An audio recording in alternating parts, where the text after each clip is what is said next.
बहू और ताबीज। सुप्रिया का रोज किसी न किसी बात पर अपनी बहू तारा से झगड़ा होता ही रहता। दोनों स्वभाव से जिद्दी और अड़ियल थे। दोनों में से कोई भी एक दूसरे के आगे झुकना नहीं चाहता था। फिर एक दिन, तारा कहाँ मर गई थी तू अभी तक? सुबह से शाम हो गई, घर में इतना काम पड़ा है, ये सब छोड़कर कहाँ मौज मस्ती करने गई थी?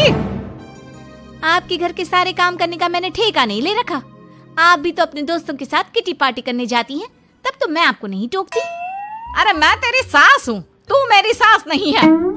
सास है तो क्या मुझे चैन की सांस नहीं लेने देंगी आप? बहुत जबान चलने लगी है तेरी आजकल। आने दे मेरे बेटे को घर पर, फिर देख तेरी कैसे क्लास लगवाती हूँ। आपके पास और काम ही क्या है? बाहर पड़ोसियों से मेरी बुराई करना और घर में पति से। हाँ तो अब तेरा काम भी तो ऐसे ही होते हैं ना। तारीफ के लायक कोई भी काम किया है तूने आज तक? बस जुबान चलवा लो, कैंची से भी तेज चलती रहती है। सिर्फ जुबान ही नहीं, हाथ पैर भी चलते हैं, जिनकी वजह से आपको घर में इतनी सफाई देखने को मिलती है, वरना आपको तो अपनी किटी पार्टियों से फुर्सत नहीं मिलती। तो कहना क्या चाहती है? घर का क्या सारा काम तू खुद अकेला करती है? तो और क्या नौकरानी करती है?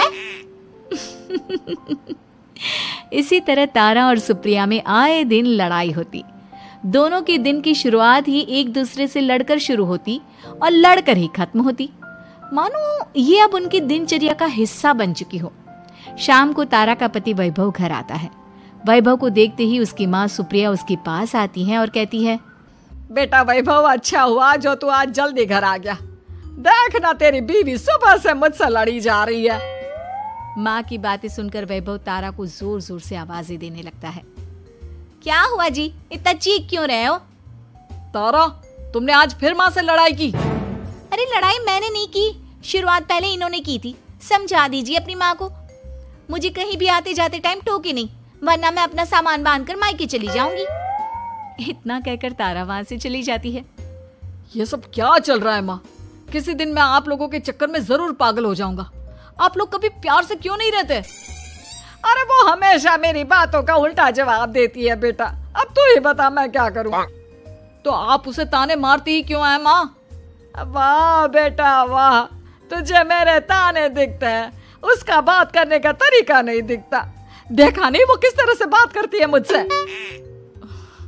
मुझे माफ कीजिए माँ, मुझे आप दोनों के बीच में पड़ना ही नहीं है। आप दोनों ही एक जैसे हो। इतना कहकर वैभव वहां से चला जाता है। वैभव के जाने के बाद सुप्रिया सोच में पड़ जाती है। धीरे धीरे समय बीतने लगता है और एक दिन सुप्रिया को पता चलता है कि उनके गांव में एक महात्मा ठहरे हुए हैं जो वशीकरण करना जानते हैं। तो सुप्रिया भागते हुए उन बाबा का पता ढूंढने निकल पड़ती है। इस बात की खबर जैसे ही तारा को चलती है, वो भी उस बाबा की खोज में निकल पड़ती है। अगले दिन सुबह, आज तारा और सुप्रिया दोनों ही बहुत अच्छे मूड में होती है। ना सुप्रिया तारा को देखकर कोई ताना मारती है, ना तारा अपनी सास से बेवजह उलझती है। दोनों मिल बांट कर रसोई में काम करती हैं। भाई तारा, जरा मुझे वो चाय पत्ती पकड़ाना। ये लीजिए माँ जी, क्या आप मेरे लिए भी चाय बना देंगी? अरे हाँ हाँ, क्यों नहीं। इसी तरह दिन बीतते हैं और दोनों का रिश्ता भी निखरने लगता है। ऐसे ही देखते 3 महीने बीत जाते हैं। आजकल ये मैं क्या देख रहा हूँ? अचानक आप दोनों के बीच इतना प्यार कैसे हो गया? एक दिन था जब कभी माँ आप तारा को ताने देते देते नहीं थकती थी, और तारा तुम पहले तो कितना उलझती थी माँ से, तो अब ये अचानक क्या हो गया आप दोनों को? अरे यह सब तो एक बाबा का कमाल है, जिसने मुझे ये ताबीज दिया था। सुप्रिया के हाथ में बंधा ताबीज देखकर तारा चौंक जाती है। ये ताबीज तो उस बाबा ने मुझे भी दिया था, आपको अपने वश में करने के लिए। इसका मतलब तू भी उस बाबा से मिलने गई थी? आपकी हरकतों की वजह से ही मुझे जाना पड़ा था। ये सब क्या चल रहा है? मुझे तो आप लोगों की कोई भी बात समझ में नहीं आ रही।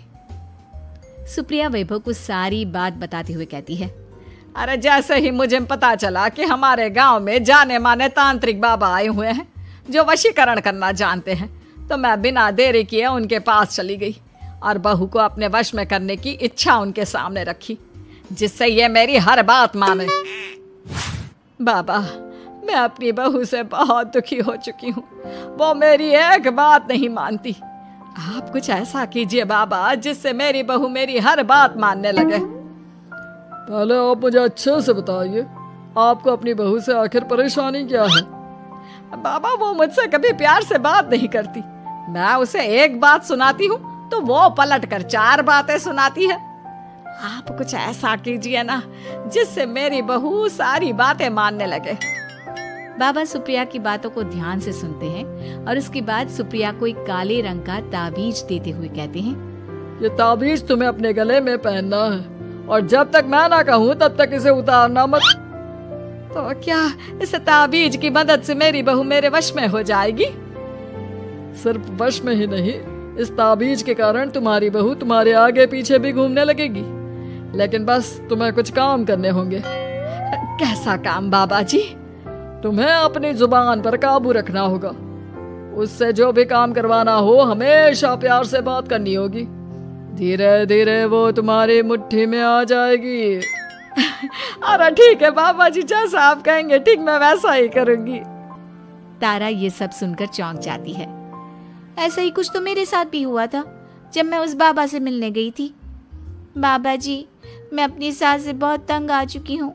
वो हर रोज किसी न किसी बहाने मुझसे लड़ती रहती है। आप प्लीज कुछ ऐसा करिए ना जिससे मेरी सास सुधर जाए और मुझे बेवजह टोकना बंद कर दे। तारा की ये बातें सुनकर पहले तो बाबा सोच में पड़ जाते हैं। उसके बाद वो तारा को भी काले रंग का ताबीज पकड़ाते हुए कहते हैं, ये लो बिटिया, इसे अपने गले में पहन लो और जब तक मैं तुम्हें इसे उतारने के लिए ना बोलूं तब तक इसे उतारना नहीं। इस ताबीज को पहनने से तुम्हारी सास तुमसे प्यार करने लगेगी और दिन रात तुम्हारे आगे पीछे घूमेगी। ये सुनकर तारा बेहद खुश हो जाती है। बाबा, इस ताबीज का असर कब तक होगा? अगर तुमने मेरी सारी बातें मानी तो इस ताबीज का असर तुम्हें 2 दिन बाद ही दिखने लगेगा। उसके लिए सबसे पहले तुम्हें अपनी सास को इज्जत देनी होगी, उनके साथ प्यार से बर्ताव करना होगा और अगर कोई भी काम भी करवाना हो तो प्यार से ही बात करनी होगी। फिर देखना वो कैसे तुम्हारे इशारों पर नाचती है। ठीक है बाबा जी, जैसा आपने कहा है मैं ठीक वैसा ही करूंगी। इसका मतलब उस बाबा ने हम दोनों को एक जैसे ताबीज देकर पागल बना दिया। जरूर कोई ढोंगी बाबा होगा। इतने में ही बाबा भी उनके घर पहुंच जाते हैं और मुस्कुराते हुए उनकी ओर आते हैं और उनसे उनके हालचाल पूछते हुए कहते हैं, ताबीज का असर हुआ या नहीं?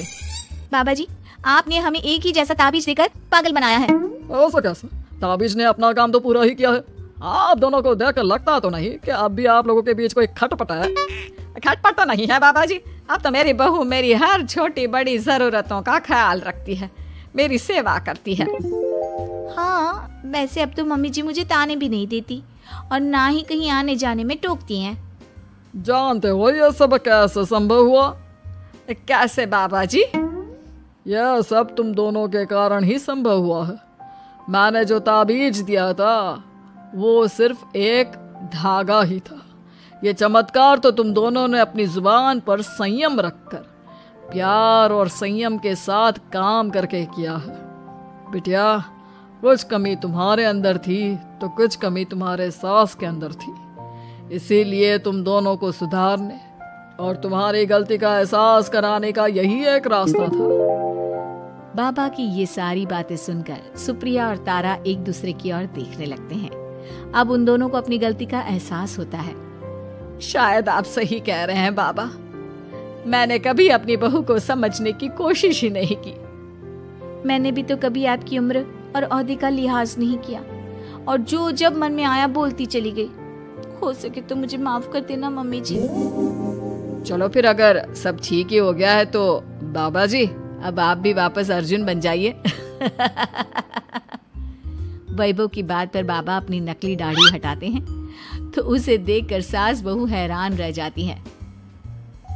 अरे अर्जुन भैया, आप?